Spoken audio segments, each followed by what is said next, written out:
आज ही के दिन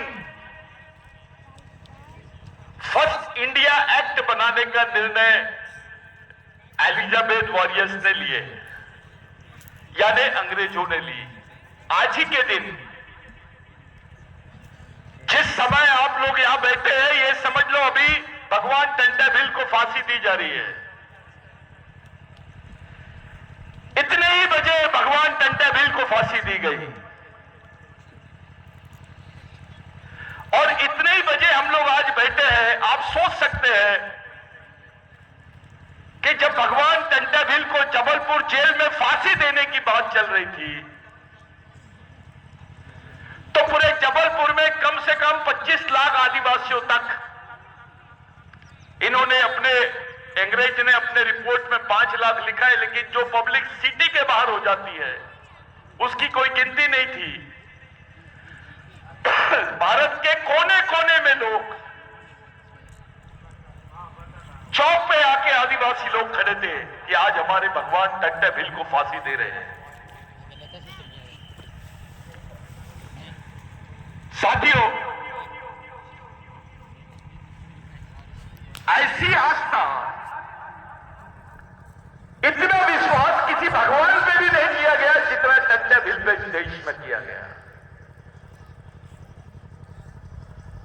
मैं भगवान की तुलना कर रहा हूं टंटाभिल जी से। उनके आंदोलन पे गरीब आदमी से लेकर समाज के सामान्य आदमी को विश्वास था। कुछ लोगों ने टंटाभिल का इतिहास लिखा है, वो अपूर्व इतिहास है। उसकी जानकारी आम आदमी तक के नहीं पहुंचाई गई। उसको शासकीय लाइब्रेरी में कैद करके रखा गया, उन किताबों को, और अंग्रेजों द्वारा लिखी गई जो रिपोर्ट्स थी उसको पूरी तरह दबा दिया गया, उसको छुपाया गया।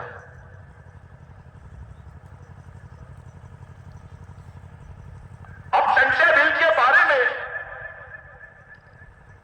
ब्रिटेन की लाइब्रेरी में हमको रिपोर्ट्स मिलती है, लेकिन भारत में नहीं मिलती।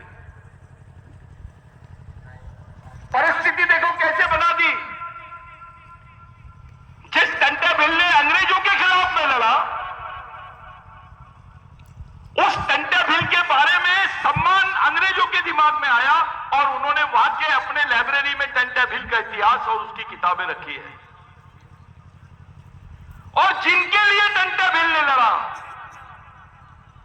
वो लोगों ने गद्दारी की और उसके रिकॉर्ड्स और उसकी किताबों को दबा के रखा गया।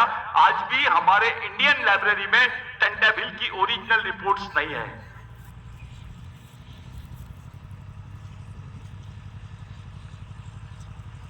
खंडवा का इतिहास, मेलघाट का इतिहास, नागपुर का इतिहास, नागपुर की सेंट्रल जेल में भगवान टंटाभिल थे 1 साल तक। नागपुर के हाई कोर्ट में भगवान टंटाभिल को फांसी की सजा सुनाई गई। यानी मध्य प्रदेश से लेकर महाराष्ट्र तक, यानी उस वक्त के सीपीएन बरार का जो क्षेत्र था, जिसको सेंट्रल प्रोविंस बोलते हैं, पहले प्रोविंस होता था, वो क्षेत्र में भगवान टंटाभिल का जो काम था,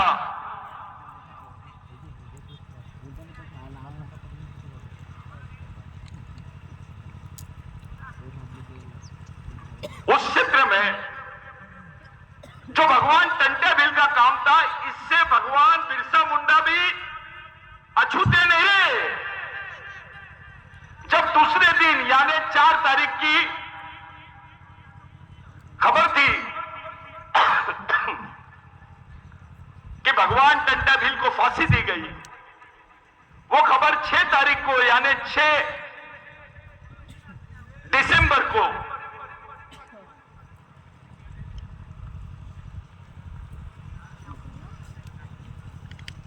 छोड़ दीजिए, हट जाओ।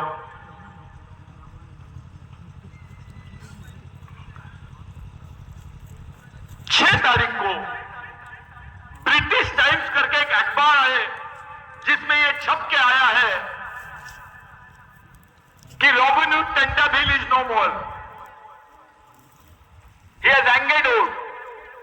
यानी भगवान टेंटाबिल को, जो रॉबिन हुड था, उसको फांसी दी गई, अब वो नहीं है इस दुनिया में। वो खबर रांची की लाइब्रेरी में, मिशनरी लाइब्रेरी में बिरसा मुंडा ने पढ़ा। पहले जब मैं ये बात बोलता था तो लोगों को यकीन नहीं हुआ, लेकिन अब उसके प्रमाण मिल गए हैं कि भगवान टेंटाबिल की मौत पर भगवान बिरसा मुंडा ने बोला कि मैं इनका अधूरा काम पूरा करूंगा।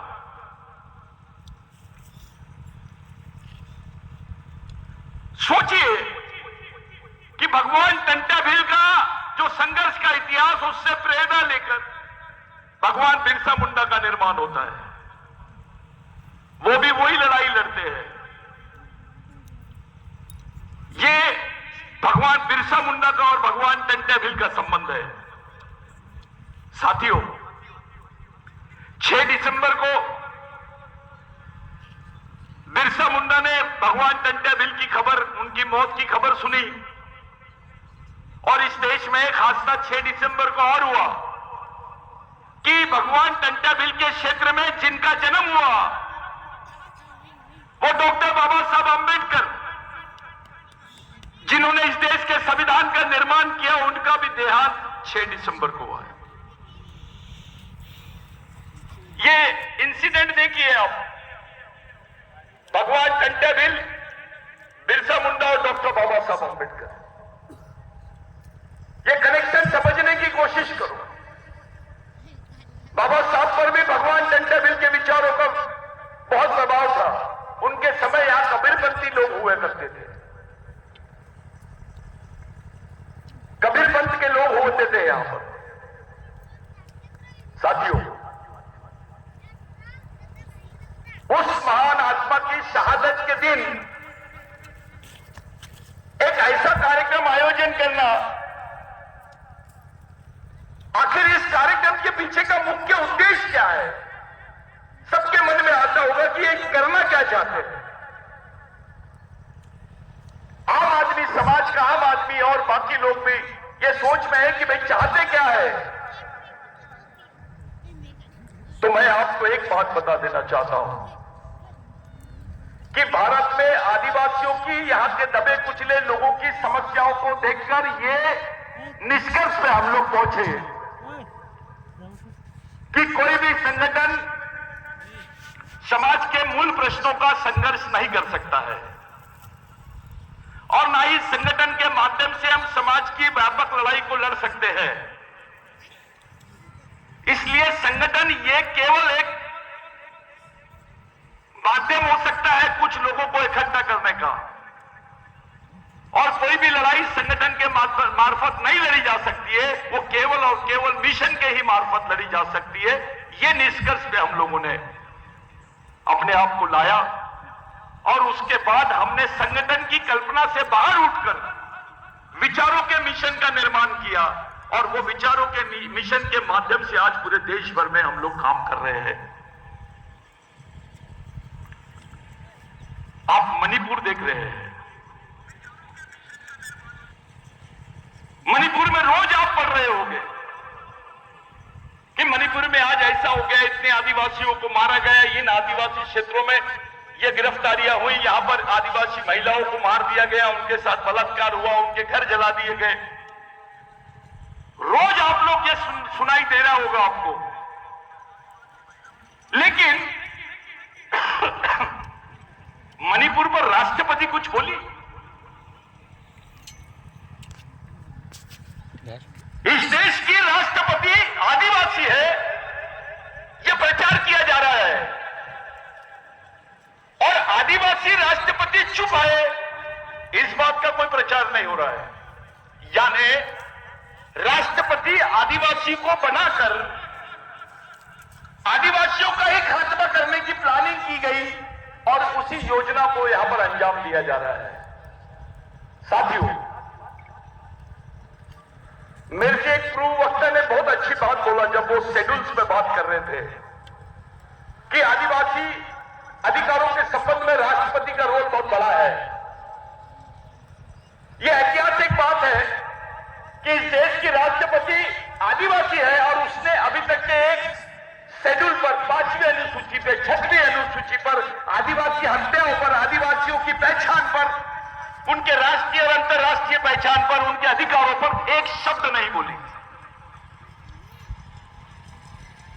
इनके कार्यकाल में 4 इंटरनेशनल इंडिजिनियस कॉन्फ्रेंस हुए, अंतर्राष्ट्रीय सम्मेलन हुए आदिवासियों के। वो एक भी सम्मेलन में हमारी राष्ट्रपति शिरकत करने नहीं गई। यानी जो आदिवासी राष्ट्रपति है वो नजरबंद है।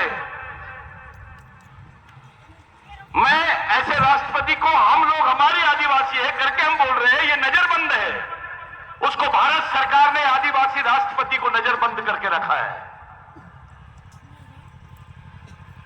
यह परिस्थिति है कि एक आदिवासी व्यक्ति राष्ट्रपति बनने के बाद भी अपने समाज के प्रति खुली बात नहीं रख सकता है।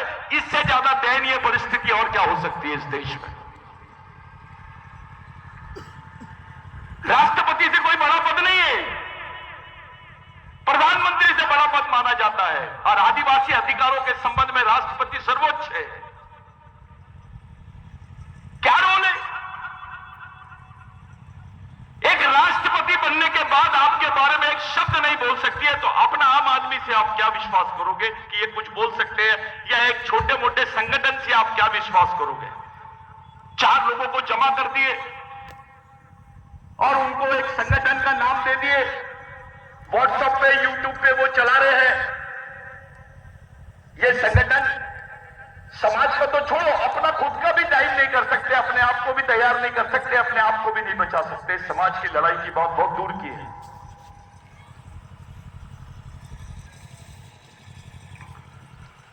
ये लड़ाई बहुत डिफिकल्ट लड़ाई है, ये सरल लड़ाई नहीं है। जितने युवा हैं आदिवासियों के, उनको सैनिक बनना ही पड़ेगा। उसको नागरिक बनकर उसको कोई रास्ता मिलने वाला नहीं है, वो बचने वाला भी नहीं है। उसको सामाजिक सैनिक बनकर साथों साथ अपनी नागरिकता का जो कर्तव्य है उसको वहन करना पड़ेगा। लेकिन आपको सामाजिक सैनिक के रूप में यह जीवन जीना पड़ेगा अगर आप अपनी आने वाली पीढ़ी को देखना चाहते हो तो। अगर आप अपनी आने वाली पीढ़ी को देखना नहीं चाहते हो तो केवल नागरिक बन के रहो। भगवान टंटा भिल ने एक बात बड़ी प्यारी बोली थी कि we are not citizens of India. हम इस देश के नागरिक नहीं हैं, हम इस देश के मालिक हैं। साथियों, मालिक और नागरिक दोनों में बहुत फर्क होता है। हमको मालिक बन के मर गए हो। जिस व्यक्ति ने इस देश के आदिवासियों को मालिक बनाया है, उसकी आज हम लोग श्रद्धांजलि, उसकी स्मृति दिन हम लोग मना रहे हैं। यह उनके शहादत को सच्ची श्रद्धांजलि यानी वैचारिक श्रद्धांजलि देने का तरीका है। आप लोग बैठे हैं,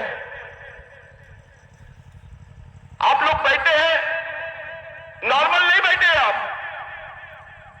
आप एक टोपी लगा के बैठे हैं, एक शिस्तभंग तरीके से बैठे,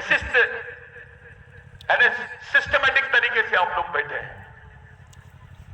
ये बैठक जो है अपनी आने वाली पीढ़ी को दिशा देंगी, इन बच्चों को दिशा देंगी कि आखिर मेरे को क्यों बिठाया गया था, क्या चाहते थे ये लोग। हमारी पिछली दो पीढ़ियों ने भगवान टंटा भिल के विचारों के साथ गद्दारी की, उसको मारा ही नहीं। हमारे पढ़े लिखे लोगों ने भगवान बिरसा मुंडा, टंटा भिल, इनके विचारों के साथ गद्दारी की है। मैं जब मध्य प्रदेश में हम लोगों ने सर्वे किया तो हमने ऐसा पाया, अपने ही कुछ आदिवासी नालायक लोग, गद्दार लोग भगवान टंटा भील को डकैत बोलते थे। पढ़े लिखे, कोई ऑफिसर है, कोई डॉक्टर है, वो भगवान टंटा भील को डकैत बोलते थे। डकैत मैंने खुद सुना हुआ है, उसकी रिकॉर्डिंग्स है। कुछ नेता भी है उसमें, कुछ कमीने नेता भी है।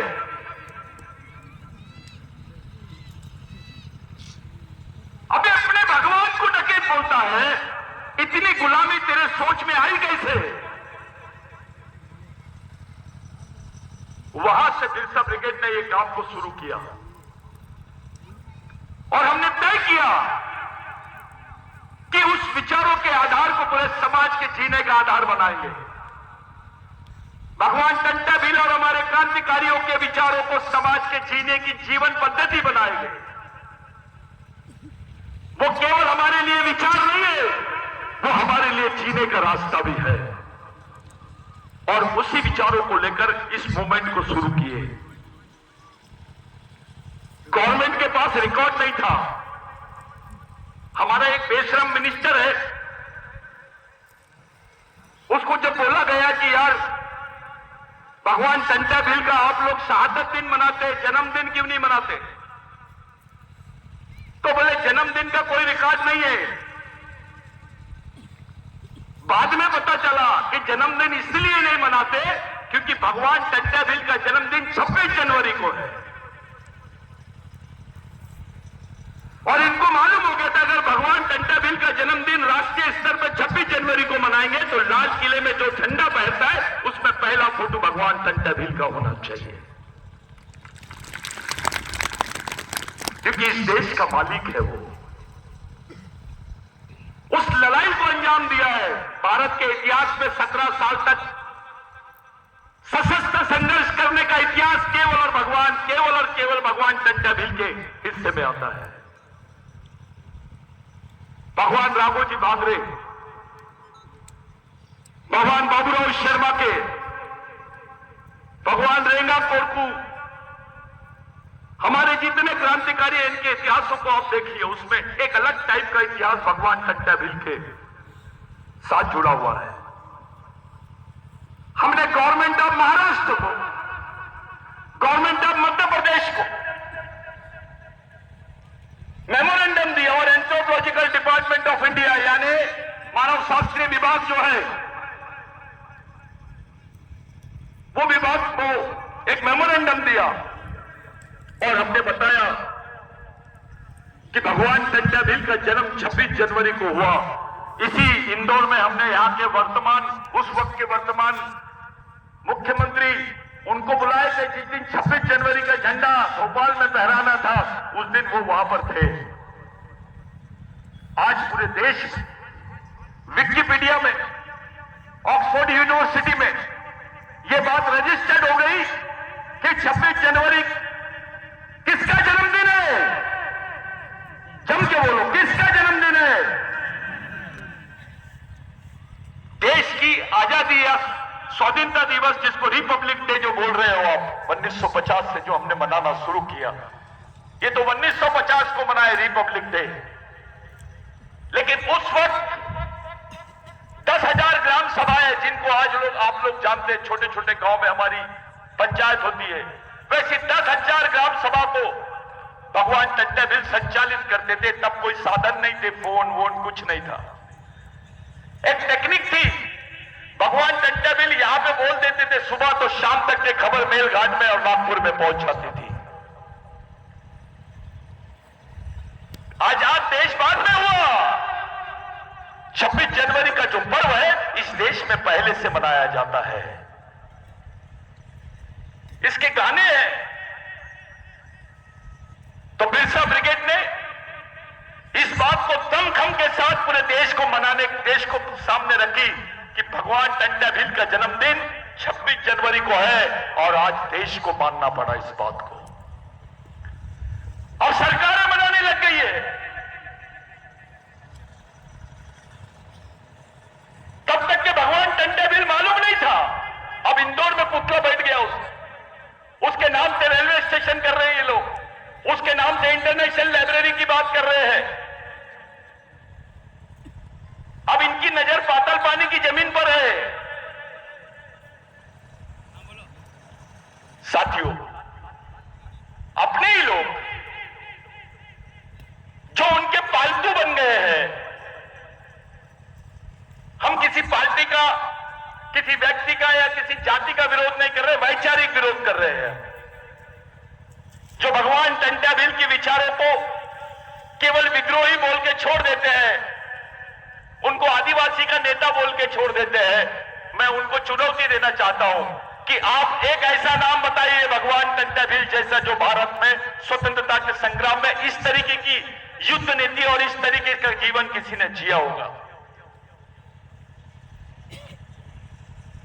आदिवासियों के शहीद है तो वो राष्ट्र के नहीं, देश के शहीद नहीं है, वो केवल आदिवासियों के शहीद है।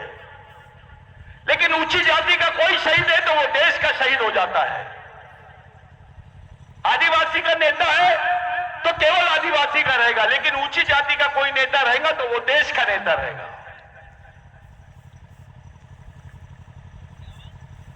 ये इस पॉलिटिक्स को समझने की कोशिश करना है हमको। साथियों, हम यहां पे 4-5 बिंदुओं पे बात करेंगे खासकर। पहला यह था कि हम संगठन पे विश्वास क्यों नहीं करते। हम संगठन पे विश्वास इसलिए नहीं करते कि संगठन विचारों पे खड़ा नहीं होता है, संगठन आचारों पे और प्रश्नों पे खड़ा होता है, समस्या पे खड़ा होता है। संगठन की जो नींव रहती है वो प्रश्नों पर, समस्याओं पर और एक दूसरे के संबंधों पर खड़ी होती है। लेकिन मिशन की जो नींव है वो विचारों पर रहती है, और इसलिए विचारों का मिशन खड़ा करने के लिए इतनी तकलीफें की जा रही है।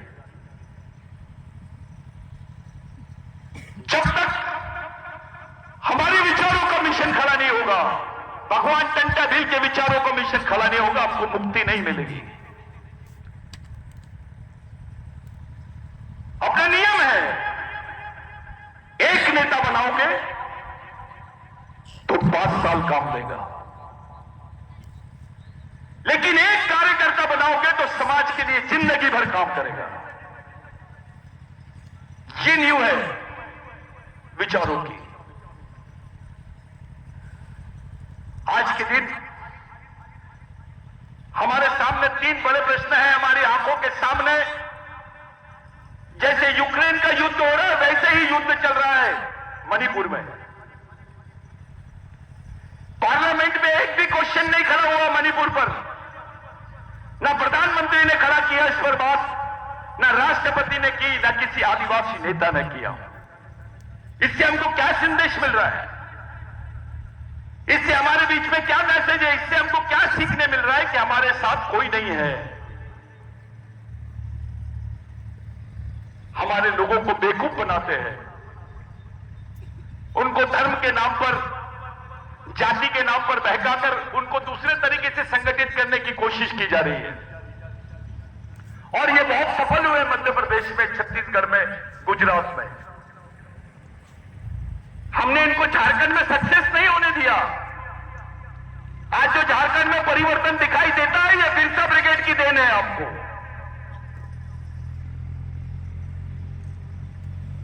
वहां पे जो विचारों का कार्यकर्ता है, उस कार्यकर्ता ने जमीन पे जाके मेहनत की है।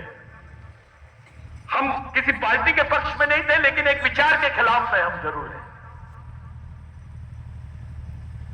साथियों, आदिवासियों में कोई वैचारिक मूवमेंट खड़ी नहीं होनी चाहिए, ऐसा केवल हमारे शत्रु नहीं सोचते, हमारे नेता भी सोचते हैं। इनसे भी सावधान रहना पड़ेगा। आपका इस्तेमाल केवल पार्टियों के लिए किया जा सकता है, संगठन के लिए किया जा सकता है, आंदोलन के लिए किया जा सकता है, समाज के लिए नहीं हो रहा है। आपका इस्तेमाल समाज के लिए होना चाहिए पहले, उसके बाद आपकी जो उपयोगिता है, आपका जो जीवन है, उस पर सबसे पहला अधिकार जो है वो समाज का है।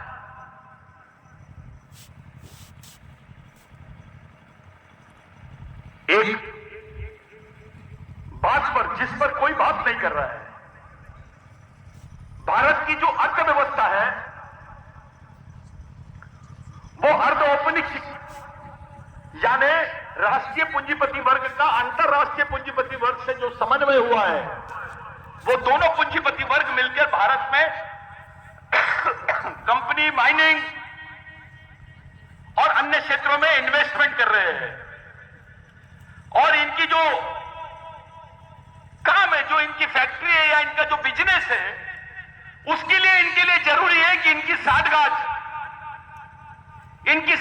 यहां की राजनीतिक पार्टियों से रहे। आप देख रहे होंगे, एक पूंजीपति को बचाने के लिए पूरी गवर्नमेंट खड़ी हो गई। एक पूंजीपति को, एक उद्योगपति पूंजीपति को बचाने के लिए पूरे गवर्नमेंट दांव पे लगा दिए, लेकिन आदिवासियों के प्रश्न पर एक आदमी कुछ नहीं बोल रहा है। यह उदाहरण है, जो पूंजीपति आदिवासियों की जमीनों को, उनके क्षेत्रों को, उनके जीवन को, उनके श्रम को, उसका शोषण करना चाहता है, उसका उपयोग करना चाहता है, उसको उपभोग करना चाहता है, उस पर पूंजी कमाना चाहते हैं, उनको बर्बाद करना चाहते हैं, आदिवासियों को विस्थापित करना चाहते हैं, उन पूंजीपतियों को संरक्षण यहां की राजनीतिक पार्टियां दे रही है। ऐसे समय हम लड़ाई कैसे लड़ेंगे? हमारी लोकतांत्रिक लड़ाई लड़ने की संभावनाएं क्षीण होते चले जा रही है, यानी खत्म होते चली जा रही है।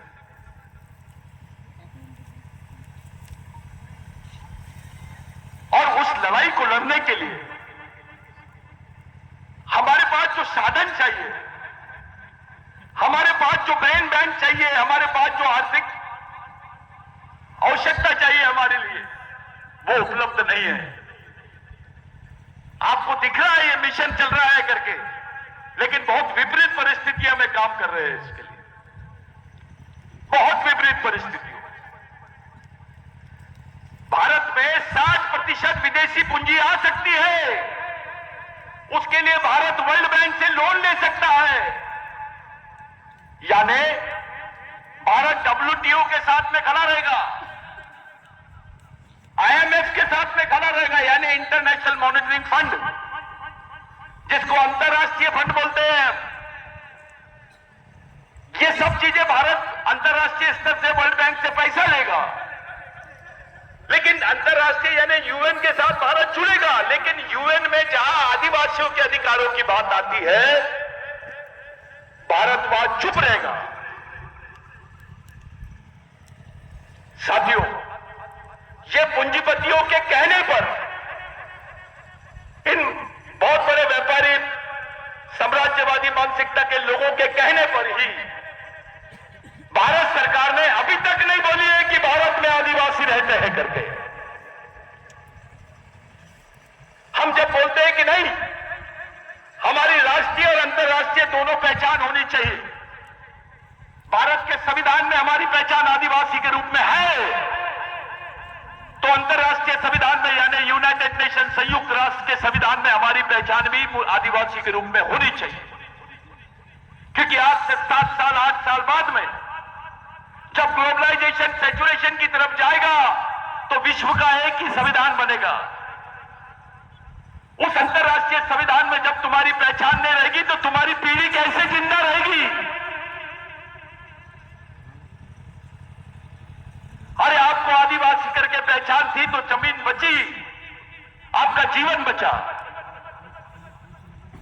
भारत के संविधान में आपके अधिकार सुरक्षित है करके आप भारत में कुछ जिंदा हो, थोड़े तो बहुत सुरक्षित हो।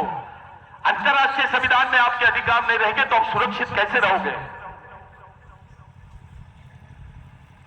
वहां तो कोई बिरसा मुंडा नहीं है, वहां तो कोई अंबेडकर नहीं है, वहां महात्मा फुले नहीं है, वहां टंट्या भील नहीं है। जब एक बात साथी ने बहुत अच्छी बोली कि जो 5th शेड्यूल है, 6th शेड्यूल है, ये प्री कॉन्स्टिट्यूशन राइट्स है, ये संविधान बनने के पहले के राइट है, इसके लिए कुर्बानी दी गई, इसके लिए लाखों आदिवासियों के गर्दन कटे, उनकी जिंदगी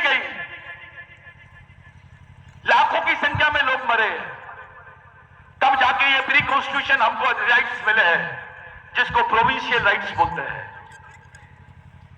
नॉन चेंजेबल, नॉन अमेंडेबल,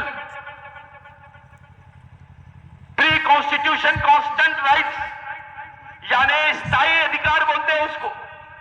वो स्थायी अधिकार होने के बाद भी हमारे अधिकारों पर गवर्नमेंट बात करने के लिए तैयार नहीं है। जब भी 5वीं अनुसूची के क्षेत्रों की बात आती है, मुख्यमंत्री, प्रधानमंत्री मुख्य जानवर जैसे खड़े रहते हैं। और उससे सबसे शर्म की बात है, हमारे सांड नेता, हमारे बैल नेता, हमारे गधे नेता, हमारे गद्दार नेता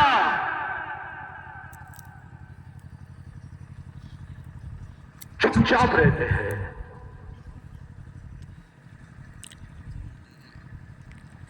ये जरूरी है कि उनको इतनी सारी विभूतियों से इनको भारत रत्न नहीं देना पड़ सकता है, लेकिन इतना तो बोल ही सकते हैं क्योंकि दिख रहा है। साथियों, जो घटना मणिपुर में हुई मध्य प्रदेश में नहीं होगी इसकी कोई गारंटी है क्या? मणिपुर में आदिवासी संसाधनों के लिए इतना बड़ा झगड़ा शुरू हुआ है। मध्य प्रदेश में उससे ज्यादा आदिवासियों के पास में संसाधन है। यहां झगड़ा होगा तो क्या करोगे आप?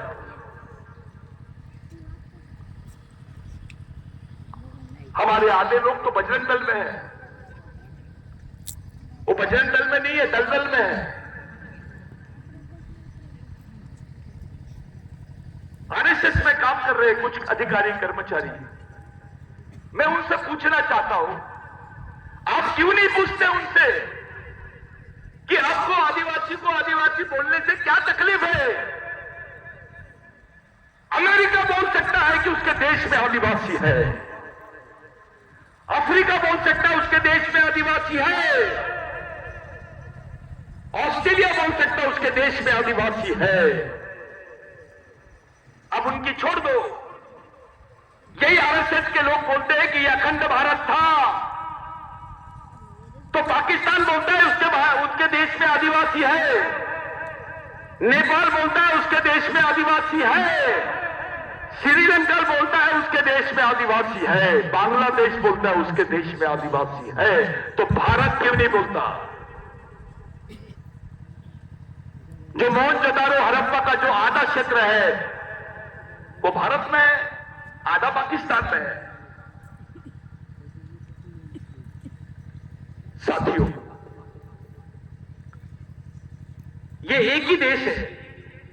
उस समय ये एशिया का एक कंट्री एक दूसरे से जुड़े हुए थे। पाकिस्तान भारत से अलग हुआ, बांग्लादेश भारत से अलग हुआ, नेपाल भारत से अलग हुआ। जब यहां आदिवासी है तो भारत में आदिवासी क्यों नहीं रहेगा?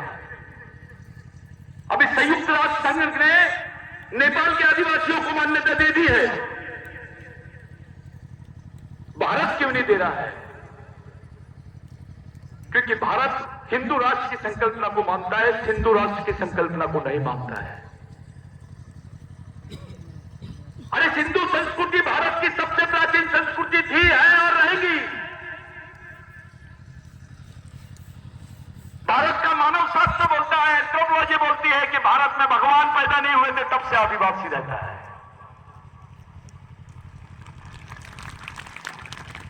विज्ञान बोलता है,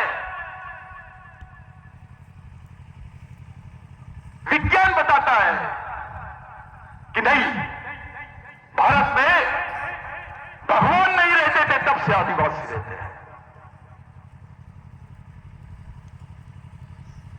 फिर भी आप बोलते नहीं कि भारत में आदिवासी है। अभी ईवीएम का मैटर बहुत चल रहा है। ईवीएम में गड़बड़ी हो गई, सब लोग पकड़ लिए। जिस गांव में 1600 वोट है वहां पर 2300 वोट मिले। इनका पराक्रम देख लो कैसा है, कितना एडवांस है भारत। विश्व गुरु इसीलिए माना जा रहा है अपने को कि जहां 2300 वोट है वहां 3400-4300 वोट पड़ते हैं। आपको मालूम भी नहीं आपका वोट किधर चले गया। और जो इलेक्शन कमिश्नर है वो चुप, और धीरे मानते हैं? फिर ये लोग सुप्रीम कोर्ट को नहीं मानते। कौन बोल रहा है? थोड़ा सा ध्यान में रखो, मैं जो बोलना चाहता हूं।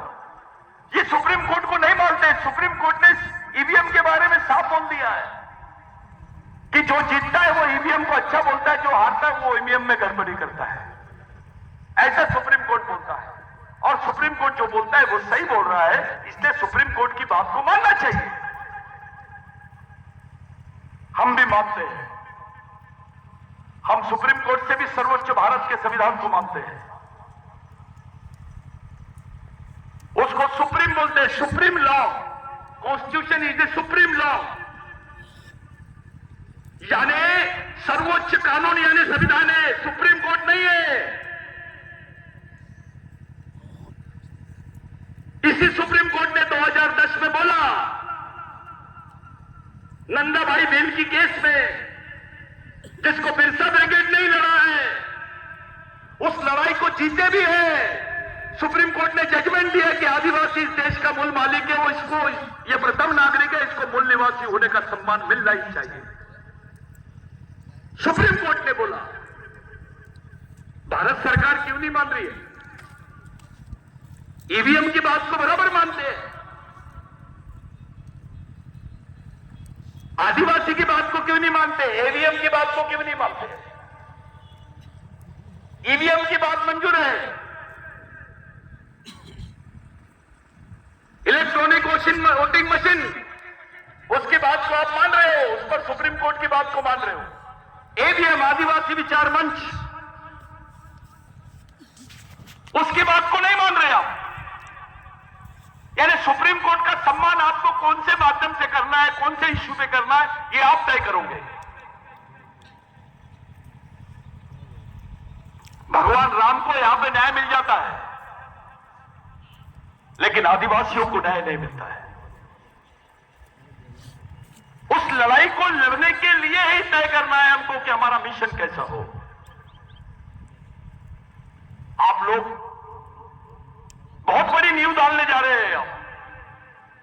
आपकी आने वाली पीढ़ी आपको भगवान मानेगी, क्योंकि आप भगवानों को आंदोलन चला रहे हैं। टंटा बिल को हम क्या बोल रहे हैं? भगवान। बिरसा मुंडा को क्या बोलते हैं? राघोजी बांगरे को क्या बोलते हैं? बाबूराव शर्मा जी को क्या बोलते हैं? ये हमारे भगवान हैं। इनके विचारों का मूवमेंट हम चला रहे हैं, यानी भगवानों के विचारों का मूवमेंट चलाने वाला आदमी भगवान। G O D god, G for guardian यानी पालक, ओ फॉर ओनर यानी मालक, डी फॉर ड्राइवर यानी चालक, समाज का पालक, चालक और मालक। ऐसे आदमी को भगवान बोलते हैं, लेकिन उल्टा हो गया है। वो जीओडी गॉड था ना, वो डीओजी डॉग हो गया है। आपका भगवान ही कुत्ता बन गया है, पालतू हो गया वो उधर। वो कैसे भगवान बगावत करेगा, कैसे विद्रोह करेगा, कैसे इन क्रांतिकारियों को याद करेगा? व्यवहारिक रूप से आप उनके पालतू हो सकते हैं साथियों, लेकिन विचारों से आप किसी के पालतू मत बनो। विचार सबसे बड़ा गुण है मानव का, सबसे बड़ी दौलत है, सबसे बड़ी संपत्ति है विचार, सबसे बड़ा साधन है विचार, और सबसे बड़ा अचीवमेंट यानी जीवन का सबसे बड़ा जो हमारे हाथ में जो कोई चीज होती है वो विचार होता है कि आपने क्या हासिल किया है। आपकी संपत्ति खत्म हो सकती है,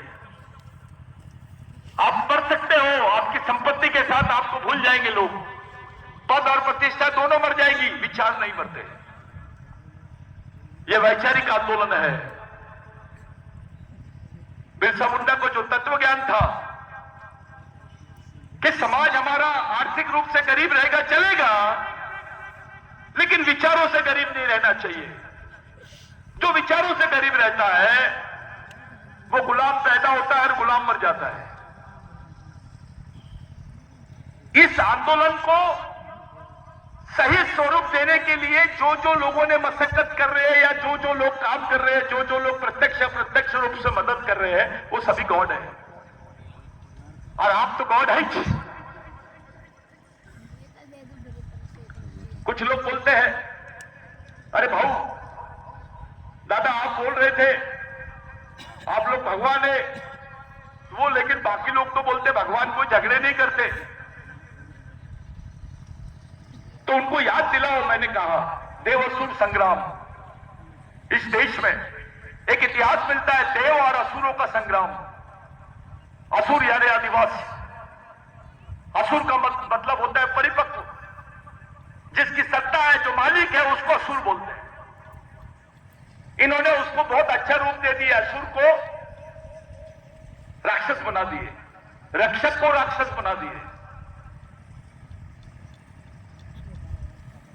अब इन्होंने हमारे एक सैनिक को पकड़ लिए, भगवान भोलेनाथ, हमारा आराध्य है वो, उसको पकड़ लिए, जबकि इनके वेदों में उसका कोई उल्लेख नहीं है। मेरे सवाल एक दिमाग में आया कि संस्कृत अगर इस देश की सबसे ज्यादा पवित्र भाषा है, पुराने ग्रंथों की भाषा है, तो संस्कृत बोलने वाले लोगों की संख्या 1 लाख से ज्यादा क्यों नहीं है?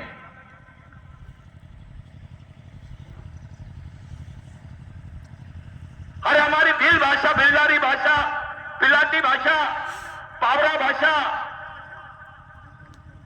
उधर मावड़ी भाषा, कोंडी भाषा, मुंडारी भाषा है, बोलने वाले लाखों की नहीं 20-20 लाख, 1-1 करोड़ तक के इनकी जनसंख्या है। लेकिन इन भाषाओं को राष्ट्रीय भाषा का दर्जा नहीं मिला, संस्कृत को राष्ट्रीय भाषा का दर्जा दिया गया। बहुत जल्दी उसको राष्ट्रीय भाषा का दर्जा दे दिया गया। हमारे पढ़े लिखे लोग संस्कृत के मंत्र बोलते हैं। अबे शंकर भगवान को आती क्या? उसको तो बिल्लारी समझती है, उसको तो आदिवासी भाषा समझती है, जंगली भाषा समझती है।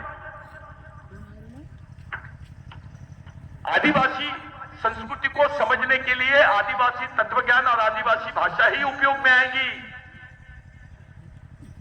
आदिवासियों के पास तंत्र होते हैं, मंत्र नहीं होते।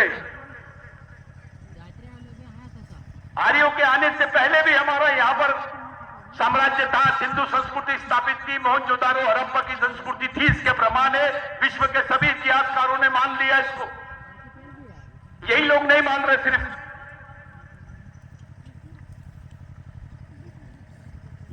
सबने मान लिया। विश्व के सब लोग बोलते हैं आदिवासी भारत के मालिक है। यही लोग नहीं बोलते। मामला क्या है? अभी ईरान के लोगों ने यूनाइटेड नेशंस में बोला कि हम भारत में गए थे, वहां पर बिरसा ब्रिगेड ने इंटरनेशनल कॉन्फ्रेंस लिया था, हम आदिवासियों के बीच में गए। यह बात यूनाइटेड नेशंस में उठी, संयुक्त राष्ट्र संघ में उठी। यही लोग नहीं मान रहे हैं, ये जीत पे अड़े हैं कि हम आदिवासियों को आदिवासी नहीं रहने देंगे। आपको आपकी पहचान के साथ आपके अस्तित्व को खत्म करने का षड्यंत्र ही इनका धर्म युद्ध है। आप अपनी पीढ़ी को क्या जवाब दोगे मेरे भाइयों? ये लड़ाई, ये चिल्लर लड़ाई नहीं है। किसी को विधायक बनाना है, किसी को सांसद बनाना है, किसी को मंत्री बनाना है, कोई चीज पे थोड़ा लड़ाई झगड़ा करके कब्जा कर लेना है, ऐसी लड़ाई नहीं है। ये लड़ाई के लिए सबसे पहली चीज है आपकी वैचारिक क्षमता। हमने दुश्मनों को विचारों से जीतना है सबसे पहले, और विचारों से हम कहीं कम नहीं पड़ना चाहिए। इस उद्देश्य की प्राप्ति के लिए पिछले 25 साल से यह कार्यक्रम चल रहा है। अभी 2023 में मोदी आरएसएस की सरकार ने एक बहुत खतरनाक षड्यंत्र करी। वन सुरक्षा संवर्धन अधिनियम 2023 बनाई। उसमें आदिवासियों की जो जमीन है उसको कॉर्पोरेट को देने का प्रावधान किया इसने। और आदिवासी क्षेत्रों में सेना तैनात करने का प्रावधान किया उसमें। भारत के किसी संगठन ने इनके खिलाफ जाने की हिम्मत नहीं की। बहुत सारे आदिवासी संगठन हैं, क्योंकि वैचारिक संयुक्त रूप से इनका विरोध करने की ताकत अब में कम पड़ जाती है। ताकत तो अपनी भी नहीं, लेकिन वैचारिक आधार होने की वजह से हिम्मत की करके सुप्रीम कोर्ट में हम लोग गए, उसके खिलाफ में पिटीशन डाले और आज वो कानून को स्टे करके रखे हैं। अगर वो कानून 6 महीने भी लागू हो जाता भारत में, तो आदिवासी अपने इतिहास के साथ उनकी पहचान और उनकी जमीन जंगल खत्म हो जाते। 6 करोड़ आदिवासी विस्थापित हो जाते। ये लड़ाई आपने लड़ी है, इसके हकदार आप हैं। आपने 6 करोड़ आदिवासियों को बचाया है। बिरसा ब्रिगेड को सैल्यूट करते हैं हम। ये लड़ाई आपने लड़ी है।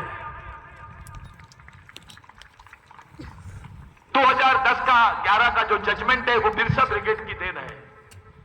ये बात बिरसा ब्रिगेड की देन है। वन अधिकार बिल में जो भूमिका बिरसा ब्रिगेड की थी, जब शिबू सोरेन को जेल में डाल दिए थे, उस भूमिका तो आप बहुत यादगार भूमिका रही है।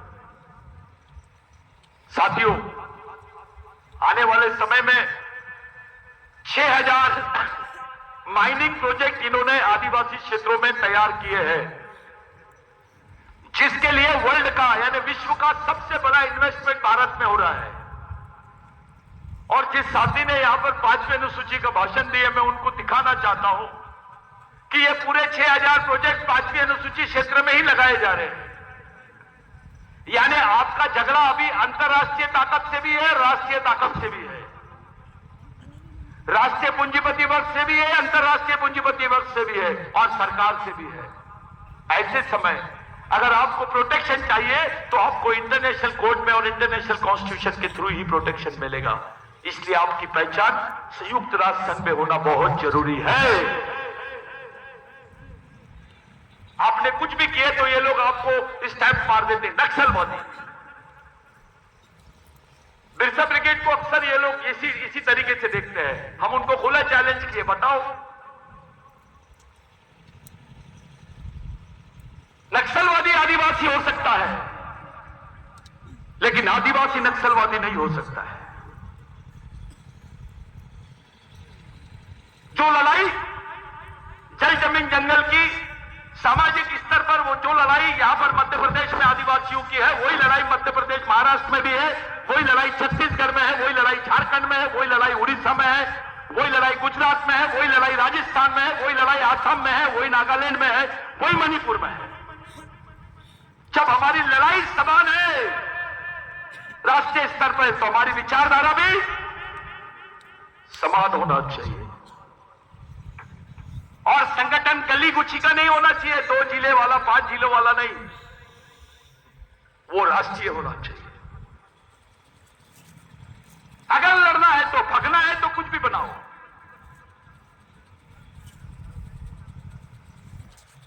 लड़ना है तो राष्ट्रीय संगठन होना बहुत जरूरी है, अगर लोकतांत्रिक लड़ाई लड़नी है तो।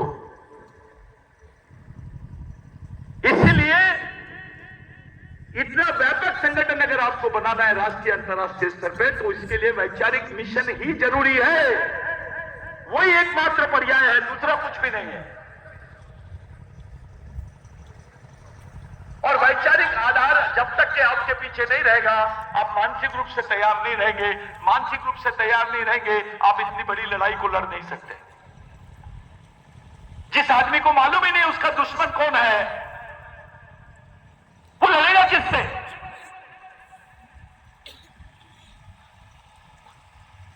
जिसको मालूम ही नहीं कि उसका शत्रु कौन है, किससे लड़ेगा? वो दुश्मन को ही नहीं जानता, दुश्मन से अपरिचित है, वो लड़ाई कैसे लड़ेगा भाई?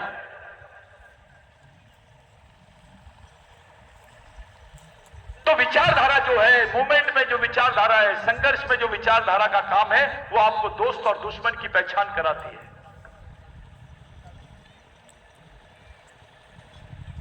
आपको लाइफ और लॉजिक देती है।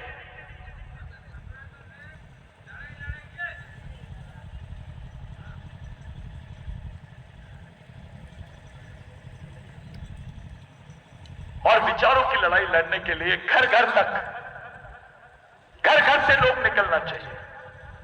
लड़कियों ने सामने आना चाहिए, युवाओं ने सामने आना चाहिए, कर्मचारियों ने सामने आना चाहिए। यह लोकतांत्रिक लड़ाई है, संवैधानिक अधिकारों की लड़ाई है। इसमें कोई कर्मचारी को डरने की जरूरत नहीं है, किसी अधिकारी को डरने की जरूरत नहीं है। मैं आखिरी मुद्दा आपके सामने रखता हूं। साथियों,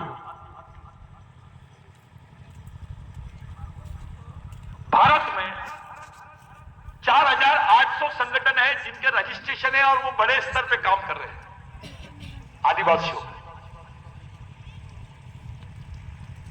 4800 संगठन। भारत में 11000 एनजीओ है, संगठन 480 है, लेकिन एनजीओ 11000 के ऊपर है। जो अंतरराष्ट्रीय स्तर के फंड और गवर्नमेंट के फंड पे काम कर रहे हैं, जिसमें से केवल 40 आदिवासियों के हैं। 11000 में कितने? बाकी सब गैर आदिवासियों के एनजीओ है।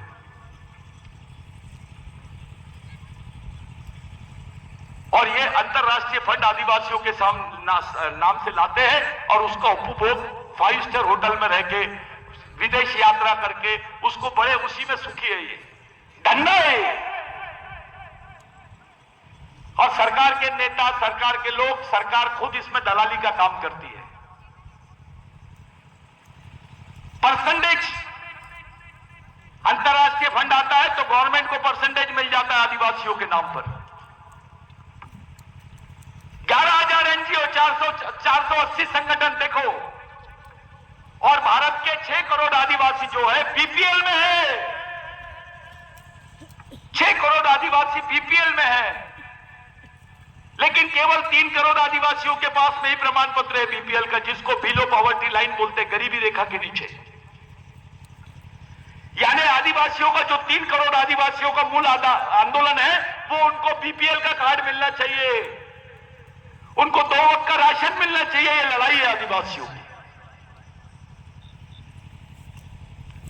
भारत में 32% आदिवासी बच्चे कुपोषित और कुपोषण से मरते हैं। 92% यानी 92% आदिवासी युवा बेरोजगार है।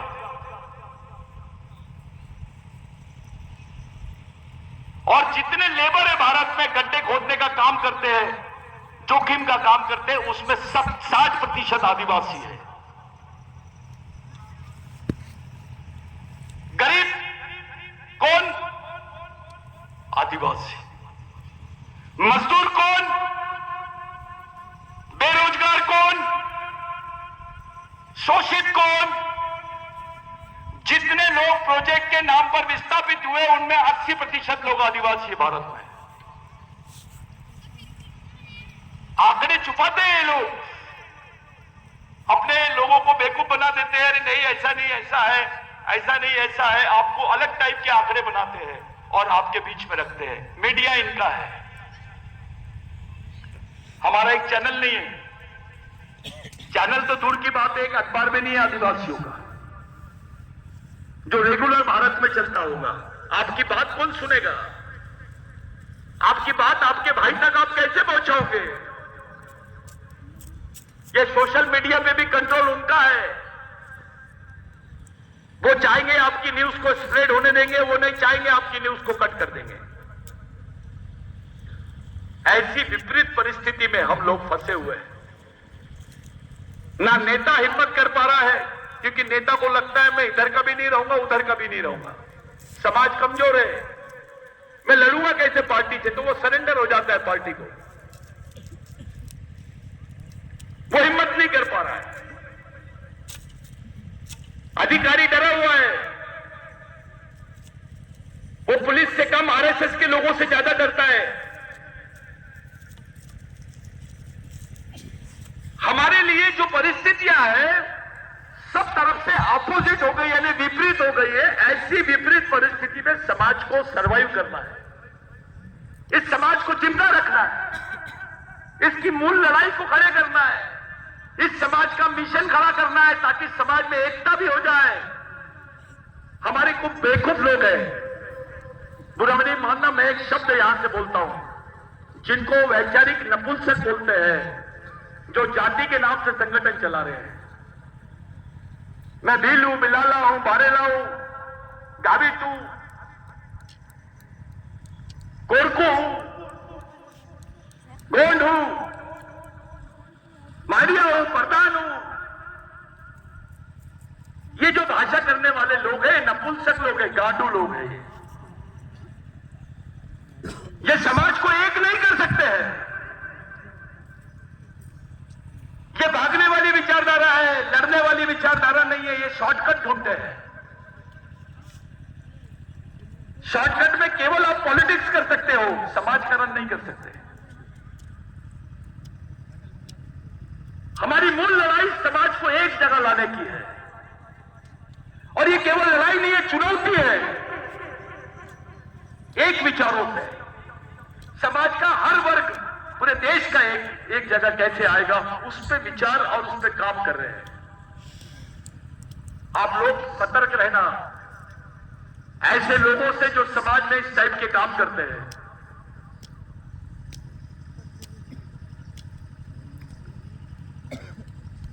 आप लोग ऐसे लोगों से सतर्क रहना।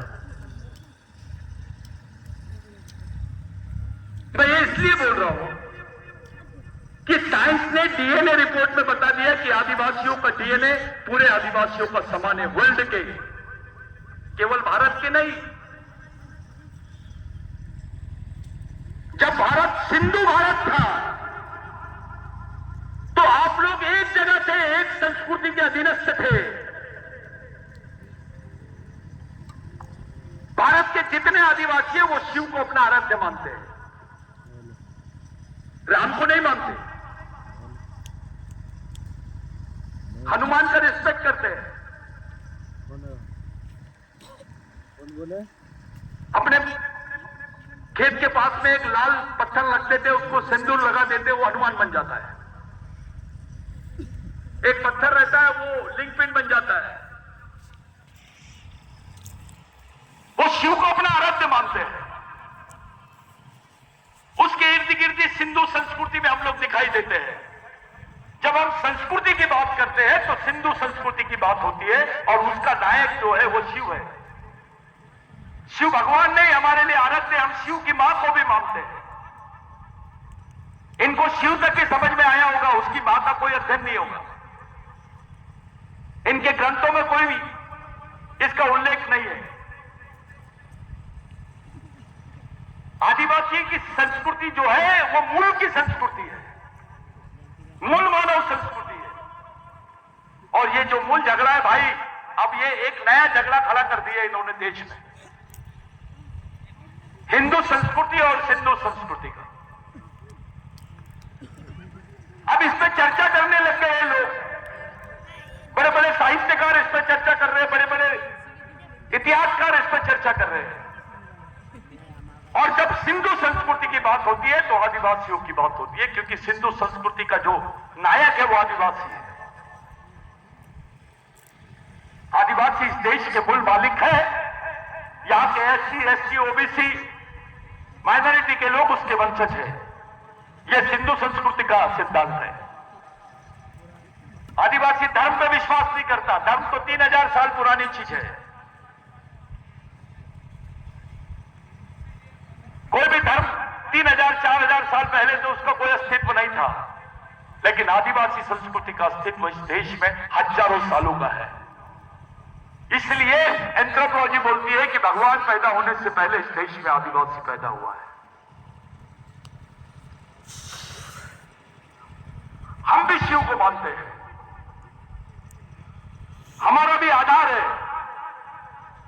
फिर आप हमारी पहचान को क्यों नहीं मानते? हमारे मन में सवाल खड़ा होता है कि आदिवासी किसी धर्म का, किसी समाज का, किसी संस्कृति का विरोध नहीं करता, लेकिन आदिवासियों का विरोध क्यों हो रहा है? जिसके बदन पे कपड़े नहीं है, जिसके पेट में रोटी नहीं है, जो एक कांच यानी घास के घर में रह रहा है, ऐसे आदमी का आप विरोध क्यों कर रहे हो? इसके पीछे में एक षड्यंत्र है जिसको आपको समझने की जरूरत है। साथियों, आप लोग मिशन चलाओ, मूवमेंट चलाओ, अपने आप को मिशनरी समझो, समाज का सैनिक समझो, अपनी जवाबदारी को समझो, समाज के साथ ईमानदारी और समझदारी ये दोनों चीजों आप लोग पालो, उसको रखो। आपकी सामाजिक ईमानदारी और सामाजिक समझदारी ही आपके समाज को खड़ा कर सकती है। अध्ययन करो, लिटरेचर्स पढ़ो, अपोजिट लिटरेचर्स भी पढ़ो, उनकी न्यूज भी देखो और अपने से जुड़े हुए लिटरेचर्स को भी पढ़ो, उसको भी समझने की कोशिश करो और मूवमेंट से जुड़े रहो। इसका आर्थिक विकास कैसे होगा, गांव-गांव हम लोग कैसे जोड़ेंगे, समाज का गरीब आदमी भी कैसे जुड़ेगा, और अभी आपको डेवलपमेंट बता रहा हूं मैं। मूवमेंट में एससी कम्युनिटी के भी लोग काम करने लग गए हैं, ओबीसी भी आ रहे हैं, मुस्लिम भी आ रहा है, क्रिश्चियन भी आ रहा है। हर समुदाय का आदमी अभी बिरसा ब्रिगेड की तरफ पलट रहा है, क्योंकि ये घर वापसी है। वो अपनी मूल संस्कृति की तरफ लौटना चाहता है, क्योंकि वो भी कहलाना चाहता है कि मैं भी इस देश का मालिक हूं।